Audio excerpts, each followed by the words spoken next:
자, 지금부터는요, 이제 정책 과정에 대해서 살펴보도록 할게요. 일반적인 단계라고 되어 있는 거 있잖아요. 이걸 잘 주목해 보셔야 돼요. 이 정책과 관련해서는 이 정책 과정이 중심뼈대라고 보셔야 돼요. 요거대로 내용 전개가 있을 거예요. 자, 그래갖고 여기 보시면은 뭐가 있냐면요. 정책 의제 설정이 먼저 나올 겁니다. 정책 의제 설정이 나올 건데요. 아젠다 세팅, 영어로는 아젠다 세팅이라고 불러요. 아젠다 세팅이 있고, 그 다음에 이제 뭐가 있냐면은 이제 정책 결정이 있을 거예요. 정책 결정. 그러니까 아젠다로 일단 진입을 해야 됩니다. 아젠다로 채택이 된 다음에 논의해가지고 이제 결정을 하는 거예요. 결정을 하고 나면, 그 다음에 이제 이것을 가지고 집행을 하는 것이죠. 정책 집행을 하게 되고, 그 다음에 정책 집행을 한다면 평가를 받아야 돼요. 정책 평가 이렇게 받으시면 돼요. 이 네 개의 과정이 제일 중요한 뼈대가 될 것이고요. 평가 다음에 이게 이제 어떻게 되냐면요. 이렇게 해가지고 이제 정책을 더 이상 유지할 필요가 없다 그러면 종결하면 되고요. 종결. 그리고 아니면은 여기 정책 평가의 결과를 가지고 다시 어떻게 해요? 환류를 할 수가 있는 거죠. 환류. 이렇게 보시면 되고요. 여기에서 뼈대는 요 네 가지 절차다. 아이고, 삐뚤네. 네 가지 절차다. 이렇게 보시면 되겠습니다. 네 가지 절차. 이렇게 해가지고 보시면 돼요. 이 네 가지 절차. 됐죠? 이렇게 해가지고 정책 과정 4개. 요거를 뼈대로 기억하시면 되는데, 드로어가 좀 특이해요. 여기서 보면 드로어 같은 경우에는요, 이 정책 과정을 갖다가요, 초정책 결정 단계, 그리고 정책 결정 단계,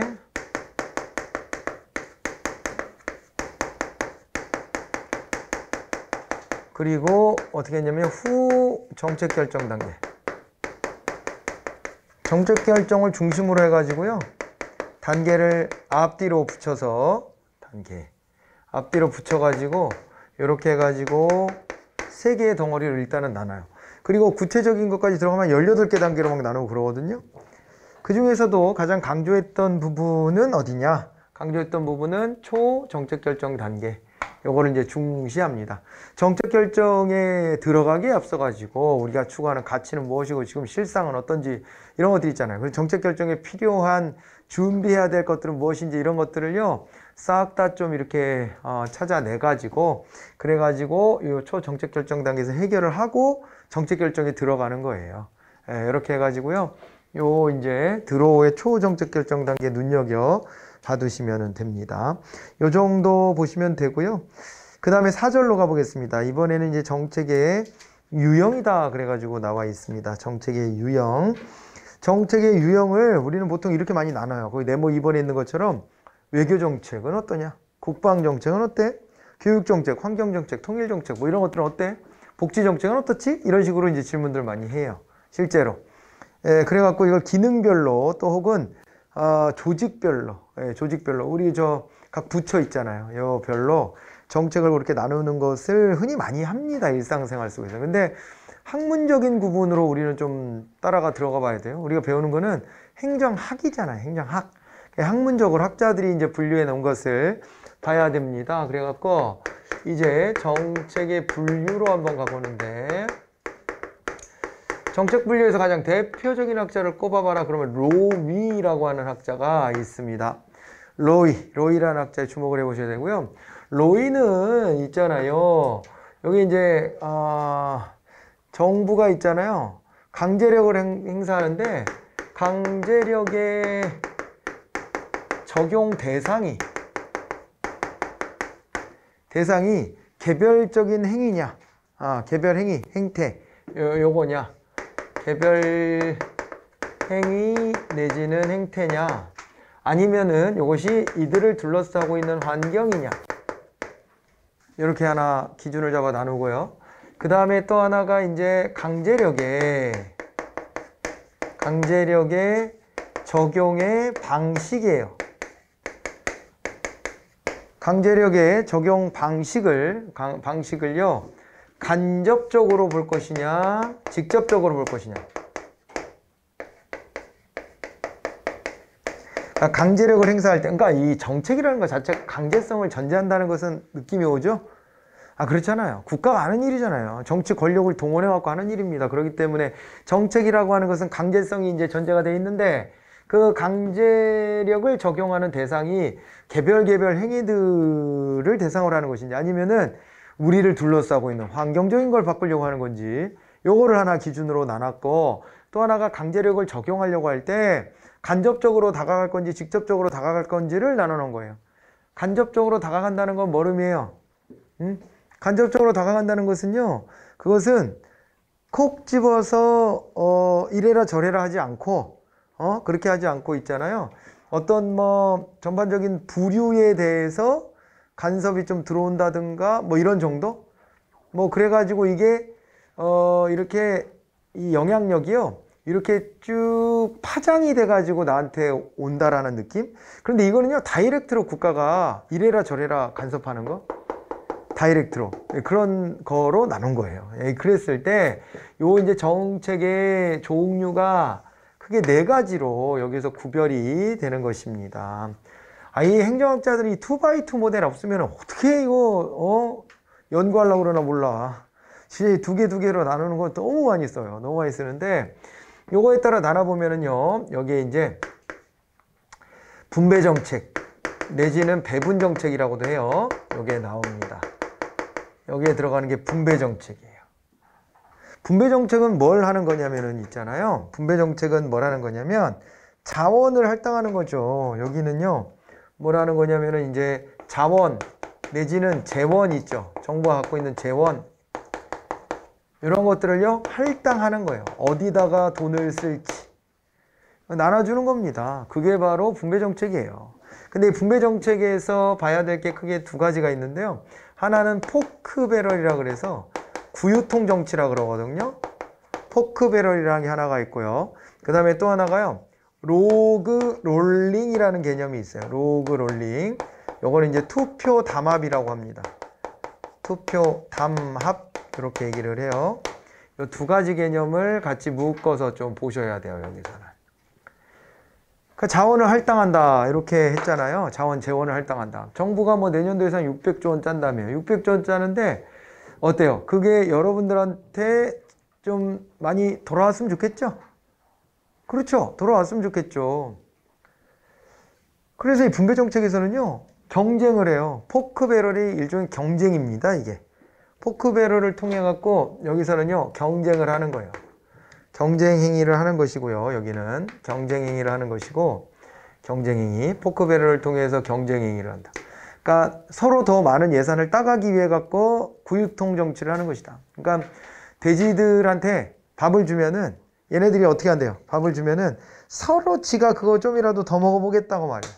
더 먹어보겠다고 난리를 친다는 겁니다. 더 먹어보겠다고. 대가리 뒤밀고 막 싸우고 막 그러는 거야, 막. 돼지가 밥 먹는 거 진짜 본 적 있어요? 없어요? 구유통에다가 뭐 이렇게 해서 주잖아요. 아무거나 막, 사실 막 이것저것 섞어서. 그렇게 주면은 얘네들이 그걸 갖다가요, 앞발 담그고 먹어, 그냥. 머리 뒤밀고 서로. 그런 거를 빗댄 거라고 보시면 됩니다. 그래서 포크 배럴은 경쟁의 모습을 보여준 거예요. 하나라도 더 가져가려고. 경쟁하는 거. 그런데 현실적으로는요, 로그 롤링 같은 것들이 막 벌어져요. 이거는 어떤 거냐면요, 담합이라 그랬잖아요. 그래갖고 이거는 일종의 협력을 하는 거예요. 협력을 하는 거지, 협력을. 경쟁만 하는 게 아니라 때로는 협력을 합니다. 왜? 최종적인 결정은 의회에서 결정돼야 되지 않습니까, 원래? 의회에서 결정돼야 되는데, 의회에서 결정하려고 할 때는 쪽수가 채워져야 돼요. 예산과 관련된 것도 다 마찬가지 아니에요. 그래가지고 쪽수가 채워져야 되는데, 쪽수를 채울 때 나 혼자 힘으로는 안 되니까, 내가 뭐 어떤 특정 지역을 대표한다, 특정 집단을 대표한다 그랬을 때 나 혼자 힘으로 안 되니까 다른 사람들을 설득해야 돼, 꼬셔야 돼. 이번에 좀 도와주세요. 이번에 표 좀 모아주세요. 그럼 당신이 추구하는 거 그거 나도 그거에 찬성표 던질이다. 우리 서로 한번 협력해 봅시다. 이렇게 하는 거예요. 로그롤링은 통나무 굴리기. 통나무 굴리기. 그래서 통나무를 굴릴 때 서로 협력적으로, 그러니까 뭐 강에서 이렇게 통나무를 이렇게 운송할 때 뭐 이게 박자를 맞춰서 뭐 서로 협력을 잘해야지 이게 통나무가 효율적으로 이제 이동이 된다, 뭐 그런 얘기들을 하더라고요. 거기서 유래됐다라고 해요. 그래갖고 이게 이제 로그롤링이라고 이제 이름이 붙여졌는데, 이게 이제 서로 협력한다. 투표 담합을 한다. 이번에 우리 거 도와주면 다음에 당신 거 도와줄게. 이렇게 해가지고 표를 얻어내려고 하는 거예요. 간혹 그런 얘기들 하잖아요. 국회의원들은 맨날 겉으로 카메라 들어올 때는 맨날 쌈박질 하다가 뒤에 가서는 형 동생 하고 다시 화해하고 그런다. 그런 얘기 하는데, 그렇게 안 하면 안 되지. 만약에요, 국회에서 나랑 같은 편 해줄 수 있는 사람 없잖아요? 그러면은요, 아무것도 자기가 원하는 거 얻을 수가 없어요. 그래서 때로는 막 소리도 치고 싸우고 할망정 뒤에 가서 아무 일 없었다는 듯 화해하고 서로 그렇게 지내야지. 안 그러면 사안별로 이렇게 따로따로 이렇게 접근 안 하면은, 그러면 어떻게 돼요? 그러면은 아무 일도 못 해, 서로. 감정적으로 대처하면은 아무것도 과반에 도달하는 일이 없을 거예요. 그런 식으로 하면은. 그죠? 정치는 그런 걸 잘하는 사람이 가야 돼. 그러니까 저 같은 트리플 A형 같은 사람들은 한 번 삐지면 영원히 가거든. 그러니까 서로 막 소리로 싸우고 그랬을 망정 뒤에 와서는 아이고 그때 그러고 그 얼굴 처음 보는데 잘 지냈죠? 이렇게 해야지. 그걸 갖다가 삐져가지고 서로 이제 말도 안 하고 막 새초롬하게 있고 그러면은 안 돌아갑니다. 안 돌아가. 자기가 원하는 거를 관찰할 수가 없어요, 도저히. 그래서 국회의원들이 맨날 하는 일이, 자기가 법안을 내면은 공동 발의해야 되잖아요, 10인 이상. 근데 그 10인 이상 서명해서 발의한다고 이게 통과될 확률은 없잖아요. 10명으로 통과시킬 수 있는 건 아무것도 없어요, 발의는 할 망정. 그래서 맨 처음에 발의할 때부터 막 돌아다녀요. 돌아다니면서 이 의원실들 다 뒤지고 다니는 거. 그래갖고 나랑 당을 달리하는 사람도 막 설득을 하는 거예요. 이거는 우리가 이념적으로 이렇게 대립할 문제가 아니지 않냐. 이 문제 같이 한번 해결해 보자. 이래가지고 서명을 최대한 많이 받아서 가도 실제 표결 들어갔을 때 또 배신하는 사람도 있단 말이에요. 근데 이제 적어도 자기가 법안에 서명을 했으면 그럴 확률은 좀 많이 줄어드니까 최대한 설득하고 다니는 거예요. 그게 그 정치는 그렇게 하는 겁니다. 요거도요, 이게 자연스러운 거예요. 때로는 막 서로 막 경쟁하고 막 감정도 상하고 그래. 그런데 표 계산해 보니까 요거 협력할 거리가 있어. 그럼 같이 협력해. 이렇게 하는 거예요, 이게. 통상적인 분배 정책 다 이렇게 들어가는 겁니다. 여기서는요, 분배 정책에 해당되는 것이 뭐냐, 이런 걸 찾으라고 할 수도 있어요. 그 선지에서. 분배 정책은요, 아무튼 요걸로 가시면 돼요.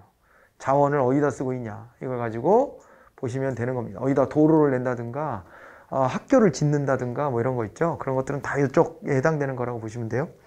자, 그 다음에 이거랑 이제 정반대쪽에 있는 애로 한번 가보도록 하겠습니다. 정반대쪽에 가보면 이쪽은요, 재분배 정책이라 합니다. 얘는 성격이 완전 다르네. 우리의 환경적인 거를 바꾸려고 하는 거, 아예 근본적으로. 우리를 둘러싸고 있는 환경을 바꾸는 거고 직접적으로 개입해 버린대요. 왜 그러냐면요, 이 재분배 정책은 어떻게 가는 거냐면, 이게요, 고소득층이나 부자들 있잖아요. 고소득층이나 부자들로부터 요거를요, 이전시키는 겁니다. 어디로요? 이거를 저소득층이나 가난한 사람들한테 이전시키는 거예요. 이전한다는 얘기는 어쩔 때 쓰는 거냐면 대가 없이 그냥 줄 때 이전한다고 하는 겁니다. 그래서 고소득층들한테는 어떻게 하냐면요, 여기는요, 누진세율 같은 거를 적용해 가지고 돈을 막 걷어야 돼요. 누진세율 같은 거 적용해서. 그렇게 해다가 이거 어떻게 하는 거예요? 이거 사회보장제도 같은 거 있죠? 사회보장제도를 통해 가지고 저소득층들한테 나눠주는 거예요. 그런데 이게요, 이건 공통점인데, 여기 이제 직접적으로 이렇게 강제력을 적용하는 방식이 있지 않습니까? 이거는요, 항상 갈등이 아주 크게 벌어집니다. 얘 마찬가지예요. 고소득층과 저소득층 사이는요, 사실은 이렇게 대립적이지. 이해관계가 상호 충돌하기 때문에. 상속세 너무 높다, 이런 얘기 들어봤죠? 너무 높다. 법인세 너무 높지 않냐, 그런 얘기 들어봤죠? 그죠? 기업하기 힘들다, 세금이 너무 비싸다. 종합부동산세 미쳤냐? 이런 식으로. 그죠? 종합부동산세 때문에 못 살겠다. 그런 얘기 많이 들어봤는데 그게 다 부자들이 내는 세금입니다. 그렇지 않습니까? 아니, 세금 구조 자체가 다수의 국민들이 다 내더라도 부자들은 더 많이 내게 돼 있죠. 더 많이 내게 돼 있고, 방금 전에 열거한 것들은 특히나 직접세라 그래가지고 개개인들을 다 평가하고 너는 이 능력이니까 요 정도 내, 이런 접근을 하는 거예요. 이게 그렇기 때문에 누진세율이 적용이 되거든요. 그러니까 우리가 물건 살 때도 세금은 내요. 근데 그거는 물건 팔 때마다 당신은 부자니까 세금 더 내세요, 당신은 가난하니까 세금 조금 내세요, 이럴 수가 없어. 그래가지고 그거는 일률적으로 같은 비율의 세금을 그냥 냅니다. 우리가 물건 사면 10%는 다 세금이에요. 그래서 그건 똑같은 물건을 산다 그러면요, 가난한 사람이 부담이 더 커. 액수는 똑같이 내도. 그렇게 됩니다. 소주 1병을 사 먹어도 내가 실직을 해가지고 속상해서 소주 1병 사 먹은 사람, 이 사람도 똑같은 액수의 세금을 내고, 그죠? 부자인 사람이 야 오늘 사업 잘 돼가지고 소주 한 잔 먹자 그러고 소주 한 병 사 먹어도 똑같은 액수의 세금을 내는 거예요. 같은 액수의 세금을 내더라도요, 소득이 적은 사람은요, 그것이 내 소득에서 차지하는 비중으로 보면 그 세금 낸 액수가 훨씬 더 부담스럽게 느껴지는 겁니다. 그래서 간접세를 낮춰야 돼요. 그런 물건 살 때 매기는 세금은 좀 낮추고 비중을. 뭘 해야 되냐면 개별 다 평가해보고 당신은 조금 더 높은 세율을 내세요, 당신은 세율 자체를 높여서 좀 더 내세요, 이렇게 하는 거 있잖아요. 그거 누진세율이라 그래요. 직접세. 한 사람 한 사람을 찝어서 내라고 하는 그 직접세. 개인 이름으로 이제 날라오는, 고지서로 날라오는 세금이 직접세거든요. 그거는 이렇게 누진세를 적용할 수 있단 말이에요. 그 사람의 소득 수준이나 재산 상태를 알 수 있기 때문에. 이 비중이 늘어야 돼요. 그래서 그걸 갖다가 저소득자한테 줘서 이 격차가 너무 크게 벌어지는 것은 막아야 됩니다. 막아야 돼요. 여러분, 자본주의를 하는데 천박한 자본주의는 어떤 건지 알아요? 돈을 많이 벌면 다 지가 잘라서 번 줄 알면 그게 천박한 자본주의가 되는 거예요. 우리는 공동체 속에 살고 있잖아요. 그래서 경쟁을 하죠. 경쟁에서 승자가 돼요. 그러면요, 이 과정도 상호작용 속에서의 결론인 것이지, 진짜로 혼자만 무슨 뭐 신의 경제에 이르러서 혼자만 잘나서 세상 일이 되는 것은 하나도 없어요. 그렇거든요. 그거에 대한 이해가 깊어지는 게 자본주의가 성숙해져 가는 겁니다. 경쟁이 갖고 있는 장점이 있기 때문에 우리는 경쟁을 붙여요. 그렇지만은 경쟁이라는 룰은 항상 소수의 승자와 다수의 패자로 나눠지게 돼 있어요. 근데 그 패자가 진짜로 아주 큰 능력의 격차로 인해서 이들은 이래도 이렇게 패자가 돼서 가난뱅이로 살아도 싸다, 이렇게 말할 수 있는 거냐 과연. 우리는 그냥 경쟁의 장점을 살리기 위해서 경쟁이라는 룰을 채택한 것 뿐이에요. 근데 경쟁은 항상 승자 독식 구조로 해줘야 되거든. 그런 구조의 결과물인 것인데, 격차가 있는 건 우리가 인정하자 그랬잖아요. 경쟁에서 이긴 사람은 그만큼 챙겨줘야지. 그건 맞는데 그만큼 더 기여를 많이 할 수 있으니까. 그러지만은 그렇다고 거기에서 다수가 이제 밀려나게 될 텐데 그 사람들은 그러면 가난하게 살아도 싸다고 말해야 되냐? 그건 그렇지 않다는 거예요. 우리가 정한 게임의 룰이 잔혹한 방향으로 가서는 안 됩니다. 절대. 그리고 근본적으로 따져보면은요, 그 능력의 차이도 그렇게까지 벌어지는 건 아닐 것이다 라고 제가 말씀드렸지만은, 한편으로는요, 애시당초부터 우리는 천부인권을 가지고 태어났거든. 그거 우리 합의한 거잖아. 그거 합의한 거 맞죠? 반대하세요? 아니잖아. 모든 인간은 나름의 인권을 가지고 태어났다며. 그럼 세상에 주어져 있는 자원도 자기 몫이 있어야 되는 거 아니에요? 기본적인 거는? 근데 그거를 아예 박탈하는 수준으로 간다. 이거는 안 되는 것이죠. 우리의 사회적 합의에서 벗어난 거예요. 사회적 합의에서. 됐죠? 동의돼요? 삼성전자 사장하고 그러면은 연봉이 최소 몇십억이던데? 연봉이. 최소 몇십억이 많이 받고 막 성과금 받고 100억도 넘어가고 그러던데, 삼성전자 사장하면. 삼성전자 사장하려면 능력이 출중해야 되는 거 맞죠? 그 경쟁력이라는 게 진짜로 뭐 엄청 어마어마해야 돼. 대한민국의 손가락에 꼽힐 정도의 경쟁력 가져야 되겠지, 물론. 그죠?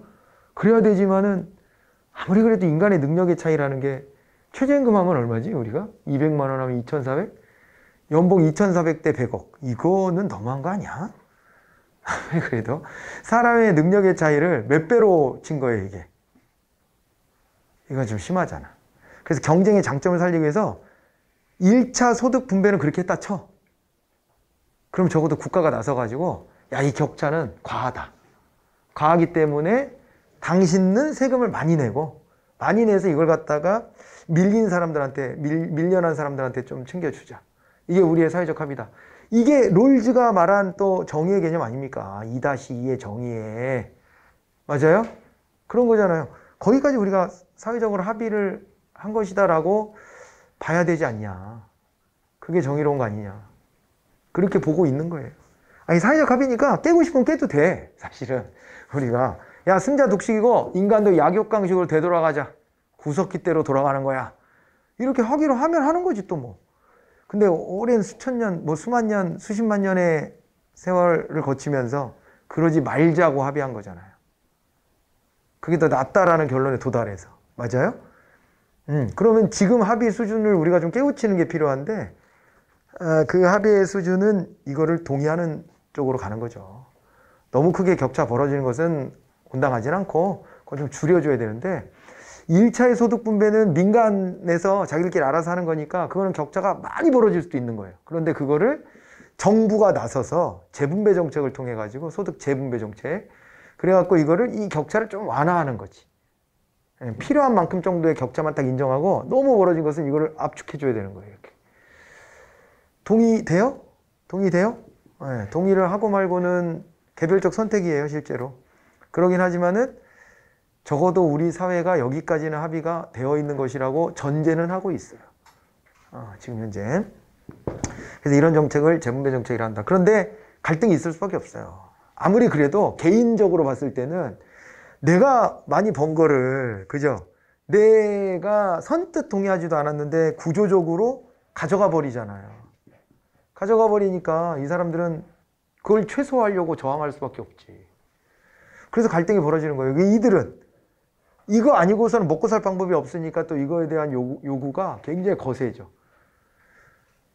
그래서 정부를 향해서 막 뭐라고는 하지만은 실제로 그 내면을 보면은 이들과 이들 사이의 갈등의 골이 굉장히 깊어지는 겁니다. 이게. 알겠죠? 이 계급 대립이잖아요. 계급 대립. 이게 재분배 정책이래요. 재분배 정책. 자, 그 다음에는요, 앞에서도 공부 많이 했었던 규제예요, 규제. 규제 정책. 규제 정책의 특징은, 이거는 뭐 환경적인 걸 바꾼다기보다는 개별적인 어떤 행위에 대해서, 행위 행태에 대해서 이제 간섭을 하는 건데, 직접적으로 끼어들죠, 규제는. 이거 하지 마, 이거 해. 이렇게 끼어들잖아요. 그 직접적인 수단이 됩니다. 그래서 규제 정책은 우리가 뭐 여러 가지 봤었어요. 여기서는 뭐 이제 우리가 시장 유인적 규제도 있지만 명령지시적 규제도 있다. 즉 직접 규제와 간접 규제 같은 거 이렇게 나누기도 하고 뭐 등등 해가지고 뭐 이렇게 여러 가지 구분을 했죠. 네, 이런 구분을 했고요. 여기도 갈등은 매우 크다. 갈등은 매우 크다. 그리고 포획 현상 같은 게 막 벌어진다. 그런 얘기를 했었습니다. 그죠? 그런 거 앞에서 공부했던 거 끼워서 보시면 됩니다. 이것은. 자, 이렇게 하시고, 그 다음에 이제 환경적으로 이제 다시 와보는데, 그러면서도 재분배 정책이 직접적으로 너는 세금 더 내라. 이런 식으로 끼어든다는 거 이렇게 안 하고, 그냥 간접적으로, 영향을, 그냥 파장을 일으켜서 영향을 좀 미치는 정도 수준이다. 그러면 이거를 뭐라 그랬냐면, 이거 구성정책이라고 했어요. 이거 구성정책이라 했는데, 이 구성정책은 말입니다. 어떤 거를 말하는 거였냐면은, 구성정책은 이런 거래요. 구성정책은 그냥, 이건 제도의 개편. 제도의 개편. 그 다음에 뭐 선거구조정. 이런 거 있잖아요. 그죠? 이런 거. 아니면은 이제, 이 관료의 보수를 변경한다든가. 등등. 이런 느낌으로 접근하시면 돼요. 구성정책은요, 네, 이 국가가 가지고 있는 누구에게나 적용되는 룰을 바꾸는 과정이에요. 룰을 바꾸는 거와 관련된 정책. 그런 겁니다. 올림픽에 보니까요, 야구를 치르는데 이 방식이 너무 복잡하더라고요. 그래서 그런 해프닝도 있었잖아요. 신세계 이마트 그 정영진 씨가 자기도 야구단 하나를 운영할 구단주지 않습니까? 그런데 도대체 올림픽에 이게 대진 방식을 이해할 수 없다. 이거 좀 쉽게 좀 알려달라. 그랬더니 KBO라고 한국야구협회 그 프로야구협회에서 그 밑에다 댓글로 개인 SNS인데 거기다가 죄송하다고 이걸 달아가지고 해프닝이 벌어졌는데 알아서 기는 거잖아요 지금 구단주한테. 근데 이게 KBO 잘못은 아니고 사실은 뭐냐면은 대진 관계를 너무 희한하게 짜놨어요. 원래대로 하면 뭐 예선을 한 세네 팀이 묶여서 예선을 해서 상위 한두 팀을 올려서 8강전을 치르고 4강 치르고 뭐 이런 식으로 하잖아요 보통. 이번에 보니까 게임을 하는데 하다가 한 번 지면 그 다음 과정으로 가서 거기서 이기면 살아나고 지면 또 탈락하고 뭐 이런 식으로 해가지고 계속 맞물리게 이렇게 해놨더라고요. 그걸 평가하기로 개최국 일본이 한 판 잘못해서 실수해서 지면 영원히 탈락 이게 아니고 되살아날 수 있는 기회를 얻으려고 이렇게 복잡하게 짠 거 아니냐는 의혹도 있어요. 그런 의혹도 있는데 뭐 지네만 그런 기회를 얻는 게 아니라 우리도 그런 기회를 얻는 거지 뭐 그러면. 그러기도 한데 원래 야구라는 게 야구뿐만 아니라 스포츠 경기라는 게 원래 실력을 이렇게 뒤집는 결과가 가끔 나오기도 하니까 이제 여러 번 다르게 서로 붙게 되면은 진짜 실력이 있는 팀이 이기거든요. 최종적으로는. 그러니까 자기네 안전핀을 걸어놨다 이런 거예요. 여자 배구 보니까 그러잖아요. 세계 랭킹 5위인가? 4위인가 5위인가? 하는 일본을 우리나라 여자 배구팀이 이겼잖아. 우리는 14위인가 그러던데. 객관적인 전력이 안 되는데 제가 그 배구 경기를 봤는데 속 시원하게 공격을 성공하는 게 없어 우리나라 잘. 일본이 한 수 위니까. 그런데 그 집념을 가지고 이기더라고요 진짜 정신력으로. 저도 박수 많이 쳐주려고 그랬어요. 열심히 하더라고 진짜. 근데 결국에 아슬아슬하게 이기게 됐는데 그런 경우면은 실력이 한 수 위였던 일본 팀은 좀 약간 억울하다 이런 마음도 있을 수 있는 거예요. 그날의 어떤 그 상황이나 이런 것 때문에 졌다고 생각하게 되면. 근데 그게 뭐 경기의 일환이지. 왜요? 미리 사전에 약속한 구성 정책이거든 그게. 룰이거든요. 그걸 따를 수밖에 없는 거야. 근데 야구는 야 그런 거에 일격을 당할 수도 있으니까 안전핀을 걸어두자 이러고서 제도를 바꿨나 봐. 근데 이게 낯설어서 이해가 안 돼. 이게 뭔지. 그런 거거든요. 네, 돌아올게요. 자, 그거를 빗대서 여기로 와보면요. 국가를 운영하는데요. 국가 운영에 룰이 필요해요, 일단. 우리가 여기 공동체 구성원들이 다 같이 살잖아요. 여기 룰이 필요하다고. 그 룰을 변경하는 것과 관련된 정책, 구성 정책이라는 거예요. 룰을 변경하는 것과 관련된 정책. 됐죠? 네. 특이해요, 이게. 왜 특이하냐? 다른 학자들은요, 정책을 분류할 때 이걸 안 넣어. 이 사람은 이걸 넣었어. 이게 좀 특이해요. 가끔 시험에 나옵니다, 이것도. 특이해서. 알겠죠? 그렇게 받으시고요. 자, 이제 빨리 갑니다. 자, 이제 로이가 있었는데, 또 이제 누가 있냐면요. 이 로이가 연구한 거를 바탕으로 다른 학자들도 막 연구를 하거든요. 알몬드하고 포웰, 요 학자들은요. 뭘 했냐면요. 여기에서 이제 분배 정책하고요. 분배 정책하고, 그 다음에 저기 규제 정책 있죠? 이걸 받아들이고 여기다 플러스 2개를 추가를 하는데 그 2개가 뭐냐면요. 두 가지가. 하나가 상징 정책이고 하나가 뭐냐면은 하나가 추출 정책이라고 하는 거예요. 이렇게 나뉘어요. 상징 정책의 사례를 꼽아보자면은 상징 정책은요. 이런 겁니다. 국가, 국기, 국화, 뭐 동상, 국경일 이런 거, 국제대회 개최 이런 거 있잖아요. 이걸 통해서 뭘 하려고 하는 걸까요? 이런 것들을 통해서 구성원의 소속감이나 자긍심 같은 거 있죠. 소속감이나 자긍심 같은 것들을 올려주려고 하는 거예요. 그런 걸 상징정책이라고 합니다. 됐죠? 저런 것들 딱 느낌이 오죠? 우리도 애국가, 안익태, 최악의 친일을 하지 않았습니까, 나중에? 그래서 한쪽에서는요, 야, 안익태가 작곡한 걸 계속 애국가로 해야 되냐? 우리의 이 정기를 훼손하는 거 아니냐? 바꾸자! 이런 사람들도 있고. 야, 한번 굳어진 거를 우리를 대표하고 상징하는 것으로 지금 수십 년 써왔는데 이거를 바꾸자니 말이 돼? 이런 사람들도 있고. 근데 둘 다 공통적인 건 뭐예요? 이거를 통해서 우리가 뭉친다. 이게 우리를 대변한다. 이런 식의 느낌을 가지고 접근하는 거예요. 국가지, 국가. 그죠? 그러기도 하고. 국기, 태극기. 네, 태극기. 태극기가 우리를 상징하죠? 국화, 무궁화? 뭐 이런 식으로. 그죠? 동상. 서울에 그 광화문 광장을 개선하고 있어요. 거기 차가 좀 덜 지나다니게 얘기하는 진짜 시민 광장을 만든다고 하는 건데, 그러다가 한번 해프닝이 있었어요, 여기도. 뭐였냐면, 이순신 장군 동상을 지금 있는 위치에서 좀 이제 어떻게 보면은 광화문 쪽에서 바라보면은 오른쪽으로 좀 이렇게 옮긴다고 이렇게 했더니 보수 세력에서 난리가 났습니다. 이순신 장군은 건드리는 거 아니지 않냐. 이순신 장군이 지금 센터에 있는데 이걸 왜 옮기냐? 이러고 막 난리를 쳐요. 이순신이 상징하는 바가 있는 거지. 근데 그것이 알고 봤더니 서울시가 센터를 유지하려고 옮기는 아이디어를 냈던 거더라고요. 그러니까 찾기를 이쪽 왼쪽으로만 찾기를 조금 주고 나머지 광장을 전반적으로 오른쪽으로 이렇게 확장하는 거예요. 근데 그 자리에 지금 있는 자리에 이순신 동상이 있으면 센터가 아니야 이제.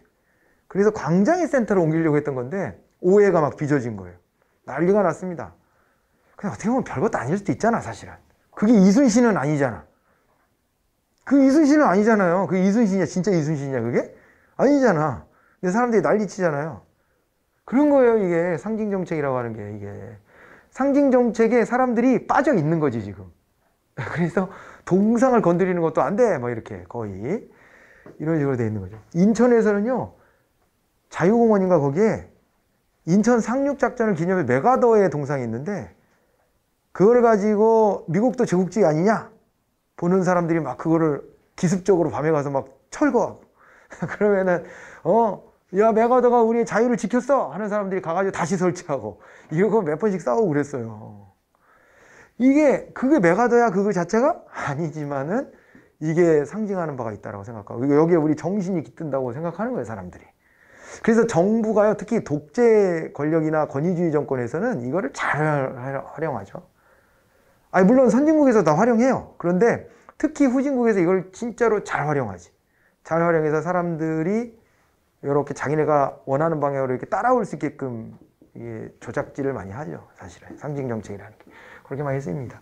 일본은요 옛날에 2차 세계대전을 패망한 다음에 그걸 전후복구를 하고 그것을 대내외에 선포하는 것이 올림픽이었습니다. 동경올림픽. 그거에 대한 단맛을 잊지 못하고 지금까지요 올림픽을 할 때마다 개최 신청을 계속했대. 그 이후에. 그러다 이번에 한번 된 거예요. 이번에 한번 됐는데 이번에도 뭐였냐면 그 후쿠시마 원전 사고를 우리 극복했다. 10년 만에 극복했다. 이걸 하고 싶어갖고 개최를 했다가 지금 때도 안 맞고 뭐 운도 안 좋고 뭐 작살이 나고 있는 거예요. 응? 그렇게 하고 있는 겁니다.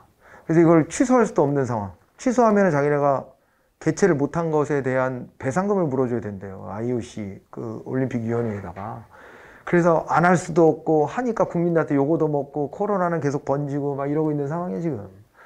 그래가지고 꼬였지만은 원래 의도는 뭐예요? 국제대회를 개최해가지고 만천하에 우리가 그 후쿠시마 원전 사고도 맞았지만 우리가 극복하고 제도약의 계기를 만들었다 이런 걸 하고 싶었는데 잘 안 된 거고. 예. 그리고 실제로 후쿠시마 원전 사고를 제대로 극복을 못했어요. 못했는데 그런 식으로 뭐 하는 거예요? 구성원의 소속감, 자긍심 이런 거를 이걸 통해서 올리려고 한 겁니다.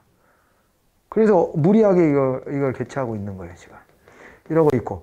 추출 정책은 뭐냐? 추출 정책은요 국민들이 갖고 있는 자원을 가져가는 거죠. 그래갖고 여기에는 뭐가 있냐면 이런 게 있는 거죠. 뭐가 있을까요? 일단은 조세, 세금. 이 추출 정책 아닙니까? 세금 내고 싶은 사람이 어디 있어? 국가 운영해야 되니까 어쩔 수 없이 내는 거지. 그다음 병역 하고 싶은 사람은 어디 있어? 군대 가고 싶은 사람이 어디 있어요? 아니 난 그래서 그런 거 보는 거 별로 안 좋아해. 저는 대한민국의 당당한 뭐 일원으로서 군대에 꼭 가고 싶습니다 이러는 거 약간 오버라고 생각해요. 약간 지금 이 전쟁 시기도 아니고 그렇잖아요. 그래서 이게 전쟁 시기에도 그때도 어쩔 수 없이 가는 거야 사실은. 나 죽을 수도 있지만 국가를 유지해야 된다라는 그 의식이 더 커서 나가는 거지. 누가 가고 싶어서 가. 그건 아니지. 그렇지 않아요? 그런 건데 자꾸만 이거를요 그렇게 포장하려고 그래. 국가가 군대 가는 거는 자랑스러운 일이고 군대에 가는 거를 막 권장한다는 것으로 해서 마치 사람들이 군대를 가고 싶어 하는 것처럼 포장하려고 그래. 근데 그거 약간 오바지, 오바. 가고 싶은 건 아니고 가야 하니까 가는 거예요. 가야 하니까 가는 거예요. 가야 하니까 가서 열심히 하고 오면 되잖아. 그러면 다 잘한 거지 뭘 그걸 꼭 가고 싶기까지 해야 돼?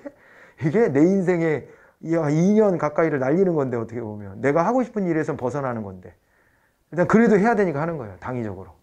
이것도 그래요. 세금 내고 싶은 사람 어디 있어. 내고 싶지 않지만 이거를 내지 않으면 우리 공동체가 무너질 수도 있고 우리 국가가 무너질 수 있고 하는 거예요.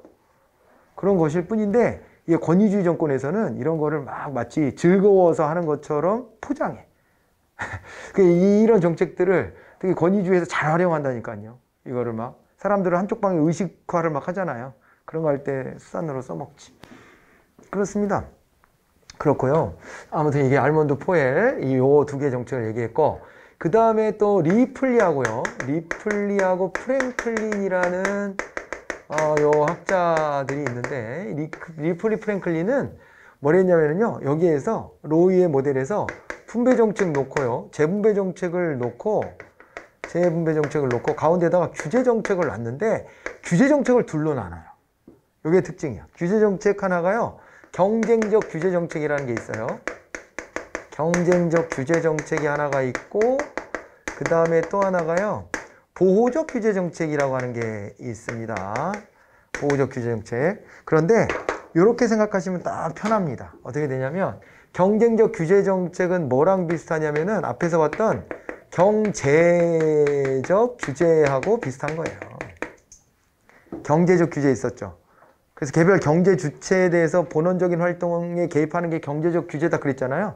그랬었는데 그것을 경쟁적 규제 정책에서는 여기서는요 경쟁을 이제 완화하거나 아니면 경쟁을 강화하는 방향으로의 규제를 하는 거지. 그거랑 관련이 있는 겁니다. 이걸 경쟁적 규제 정책이다 이렇게 얘기를 하고요. 그 다음에 이제 보호적 규제 정책은요. 얘는 이꼬르 흡사 앞에서 봤던 사회적 규제하고 좀 유사해요. 아니 진짜 이건 거의 비슷해요. 거의 같아. 아예 거의 일치해. 그래갖고 여기가 경제적 약자 보호해주고 소비자 보호해주고 근로자, 노동자들 있잖아요. 노동자 안전 신경 써주고 그런 거 있죠. 그런 거 해주는 거예요. 최저임금 보장해주고 그런 거 하는 게 보호적 규제 정책이에요. 그래서 위치를 여기다 똑같이 이렇게 써야 됩니다. 왜냐하면 경쟁적 규제 정책은 분배 정책하고 좀 가까운 성격이 있고 여기 보호적 규제 정책은 재분배 정책 쪽하고 좀 가까운 경향이 이렇게 있어 갖고요. 이렇게 각각 이렇게 묶어줘야 돼요. 그리고 이쪽으로 오면 올수록 아래로 오면 올수록 어떻게 되겠어요? 오면 올수록 갈등이 점점 커져요, 작아져요? 갈등이나 이런 것들이 커지지. 이렇게 내려오면 갈등 같은 것들이 매우 커진다. 이렇게 볼 수 있고요. 그 다음에 또 하나가 뭐가 있냐면요. 솔리스베리. 마지막으로 솔리스베리를 보는데 솔리스베리 같은 경우에도 규제 정책을 좀 나눕니다. 이게 여기 보면 분배 정책, 규제 정책, 재분배 정책 여기도 이렇게 놓거든요. 근데 규제 정책에다 플러스해서 자율 규제 정책이라는 거를 넣어요. 자율 규제 정책을 앞에서 살짝 봤었죠. 규제 얘기할 때 자율 규제 정책은요. 규제 대상자들이 셀프로 자기네들의 규제 기준을 세우고 셀프로 규제를 하는 거예요. 왜 그렇게 하냐? 전문성이 필요한 영역에 이렇게 하는 거예요. 정부가 나서서 규제하기에는 자기네들이 전문성이 떨어져. 니들 문제는 니들이 규제해라. 의사협회, 변호사협회 이런 데들 있잖아요. 대표적이다 이렇게 보시면 됩니다. 이렇게까지 해서 정책의 유형에 대한 분류를 쭉 해봤습니다. 네, 여기까지 마무리하고요. 네, 다음 시간에 정책 참여자. 그거를 살짝 좀 이제 교재 통해서 살짝 좀 보고 근데 앞에서 이것도 좀 언급해 드린 부분들이 좀 있어 갖고요. 빠르게 하고 이제 정책 의제 설정으로 본격적으로 들어가 볼게요. 예.